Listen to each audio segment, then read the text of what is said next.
Hi, my name is Sandy Monroe, and I'm so excited to have you here today to talk about some wonderful things that have helped me and I hope will help you. If you don't know me yet, I'm an intuitive life coach, and I love to share tidbits of advice of things that have helped me to create a life of joy and peace and none of that stress. So if at any time you like anything that you're saying, please hit that like button and of course subscribe so that you can see when I upload new things. Today I want to talk to you about parenting, which is probably a little bit new here, but I love to talk about all things life. And yes, I'm a mom, and yes, I coach a lot of parents. So one of the things that I see happening right now is there's a lot of talk around gentle parenting and conscious parenting, and it's almost this thing that's just kind of like sprung up and it's everywhere now, but it's not really new. See, what you might not know about me is that before I was a life coach, I was a teacher. So I actually have a background in psychology and in child development and education, all of that stuff. And so I actually used the principles I knew from psychology in my teaching to help the kids develop in a wonderful, happy, genius kind of way where they knew their genius and they ran with it, their curiosity, their sense of wonder, all of that stuff. Okay. So it's not new. When I was teaching, conscious parenting wasn't like a thing like right now. It is, but what we knew was what was developmentally appropriate. And Fred Rogers spoke about this, and many other teachers have spoken about this as well. And it's not like they founded it, but they love to talk about it. So I'm going to talk about it with you, some things that I know. One thing that I wanted to really get into today is that I keep seeing, and this is easy to do, okay, within the conscious parenting and gentle parenting stuff, it's the easiest part to do. I keep seeing things like, don't say this. Instead, say this. And you guys, that's not really what conscious parenting, conscious teaching, conscious like any of that really is. And here's why. I was a teacher. And so I had to deal with like a lot of kids all at the same time. And it didn't take me very long to realize that they very much were affected by my energy. So if I was stressed out or if I was frustrated, because you got all these kids being wild, and that would come back to me. It would make my life harder as a teacher. So it didn't take me that long to learn. Like seriously, it was like quick. Like seriously, like you just see it. It's like, ooh, yeah, gotta it was an inner knowing, like right away. Like I remember I had this one kid throwing a tantrum, throwing something, um, and getting very emotional, right? And I could feel that tension coming toward him. And you have 25 other kids, or you have however many other kids. And so it's not like you're just a parent to one or three kids or even five kids, right? You're having to deal with a lot more as a teacher. And so it can come into you, that stress or that frustration, like, oh, we just need to get through this lesson, we just need to do this. As a parent, you're at home, literally we just need to get in the car so we can go to the mall or whatever it is that you're doing with your kids, right? And that's when they have their little thing going on. And so I understood that if I became frustrated or if I was stressful, that then I would become a power struggle between us, between both our energies. If he was already up here, and then I met that with up here too, through being more authoritarian and more classroom management and more taking control of things, that then he would perceive that as a power struggle, me trying to use my power. And I do have more power than a child in that I'm older and I'm taller, and that alone can seem more intimidating to a child, right? So you already as an adult have more perceived power to a child. So it doesn't take much to use that power and use it in a way to make the kids afraid so that they do whatever it is that you want them to do.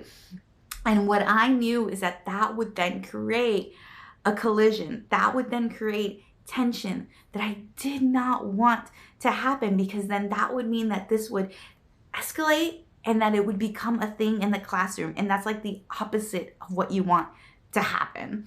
And so what I did was that I instead met them at a calmer level, a lower level. They're up here. I'm down here using my whisper voice. I'm down here using my soft speaking voice. And I would meet them where they were emotionally, so that it wouldn't spiral. Now, that doesn't mean that I had to be very careful with my words. Don't say this, say that, all this stuff or whatever and stuff. It's really not about that. What it is what's your intention?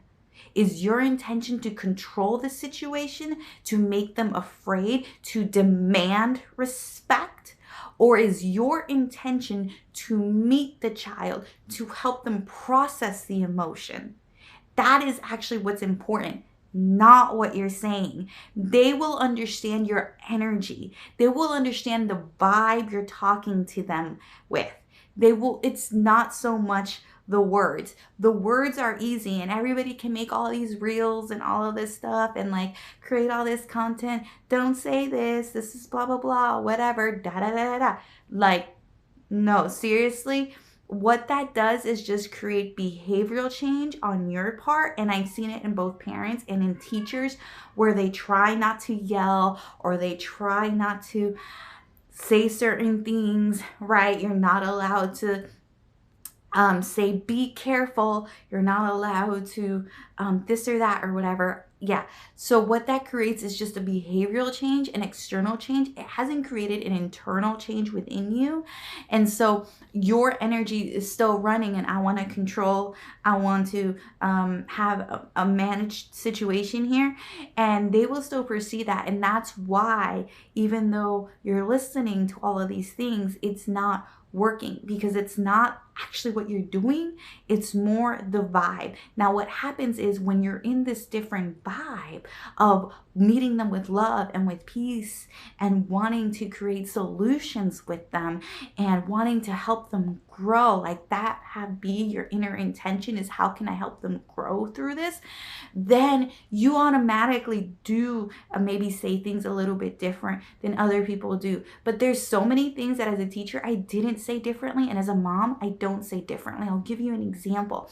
They'll say, never say be careful, because that will make afraid child. They won't want to try things.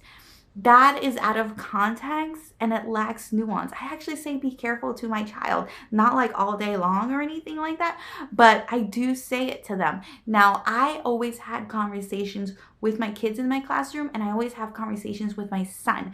So he knows be careful isn't this random thing where I'm anxious inside and I'm just afraid that he's gonna fall and I'm afraid of this and that. And that's actually what is going on. Why, for some people, if you say be careful all the time, it's more the energy behind it, and the kids are reading it. So if you're saying be careful all the time, and inside of you, you're having a panic attack each time they're going down the slide or climbing up a rock or whatever it is, or jumping down something, that is what they're tuning into. It's your stress and your anxiety, and they're absorbing that, and they're learning, I need to be afraid when I'm doing these things because my mom's afraid. Okay, that's actually what's going on. It's not the words. It's so not the words. Because for me, I've always just let my kid do things. If he's doing it and he's trying it, I know that he's ready for it and I'm there if he needs me. But I let him climb the big rocks. I let him do the things, okay? Now, what I will say when I've noticed that something's a little iffy is I'll say, be careful, and he knows what that means. Why does he know what that means? Is because we've already had a conversation outside of the situation at home, where or maybe before I taught him within the playground, right, when he was first learning to climb or something like that. Either I taught him or his father taught him. Either of us taught him that when we say be careful, what does it mean? It means make sure you're holding on by both your hands and that you're on solid ground on your feet. Don't ever if you've let go of with one hand, make sure you're still holding on with the other hand. we went over all of this to him. We taught him the tools he needed so that he could confidently climb. And really big structures, at an early age, where you don't normally see kids climbing such big structures, because it was okay. He actually could do it. He had the coordination for it. We just wanted to make sure that he also had the mind for it, which is like, don't let go. Because little kids, he was under 2 when he actually started to climb really big things. And little kids, you know, you'll hear parents say it, like even 2-year-olds, they'll say, my 2-year-old has no sense. Like, he just keeps walking. He won't even notice that, like, he could go right down or anything like that. They don't have that part of their mind. They're thinking, they haven't had the experience yet to know that that's what could happen. So that's what's going on there.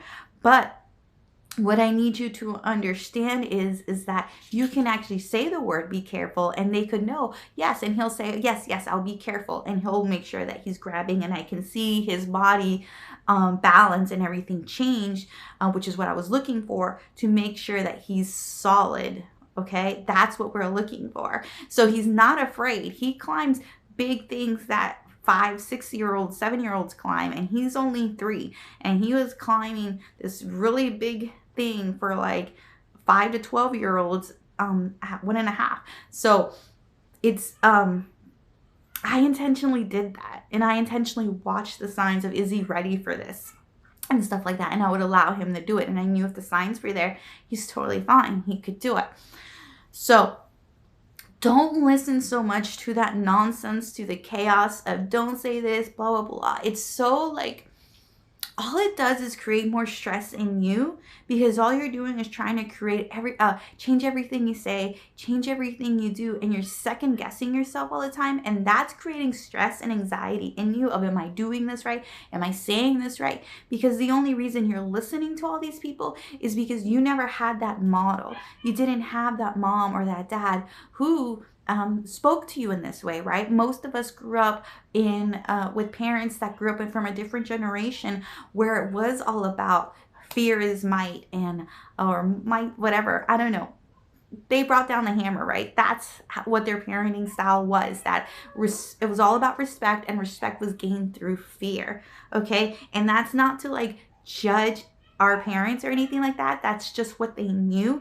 And our generations are obviously trying to do things differently, but it's not new. Mr. Rogers talked about this, and so many other child development experts talked about this. Okay, so, and they never really tried to nitpick so much about everything that you do and everything that you said. It was more about, where is this coming from? Now, it is so much easier to try to tell you to say this and don't say that and stuff. I get it, but it's so not helpful. When I was teaching, I would have people ask me, how do I do this? Like, because they would see me with the kids, and they didn't understand how I was able to have a calm atmosphere, where when they were with the kids, they always had to yell, and then they noticed the yelling wasn't working, that it would just make the kids worse.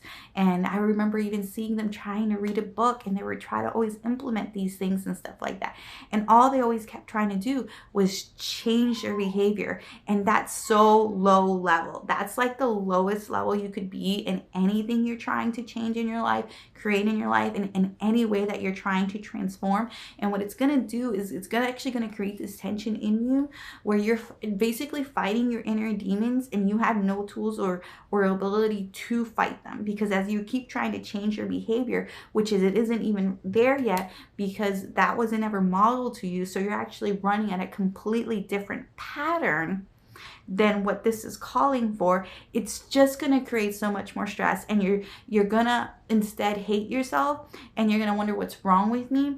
And you're gonna keep thinking, well, I should be able to do this. I should have been able to take this situation and not yell. I should have been able to take this situation and not this or that. And it's not about that. If you could take that out and stop thinking of shoulds and what it should look like. And instead just focus your intention on, what is my end goal with this child? I want them to be confident. I want them to love themselves. Those are the two main things, because if they're confident and they love themselves, they'll be able to do absolutely anything in this world. Nobody's going to be able to stop them, because they're going to have that within them to go through this world, navigate this world in a powerful way with their powerful self. That's what we're looking for. So all you need to think every time you're interacting with your child is, how can I meet this with love? And when they're acting crazy or doing anything, just set the intention of, I'm meeting this with love, and say that to yourself. I choose love, and just notice that energetic shift within you, and then go from there. Now, it might not happen for you the first time. You're like, energetic shift, what is that? What does that even mean? It's this shift you just feel in yourself, right? Where you could go from being mad to at peace, okay? Or you could feel from being stressed out to at peace. This is real, and you can create that shift within yourself in the moment, so you can always be your best self for your kid. But it takes work, and it most of anything, it takes awareness. The awareness to know in the moment, I'm starting to feel anxious, or I'm starting to feel frustrated, or I'm starting to feel stressed out.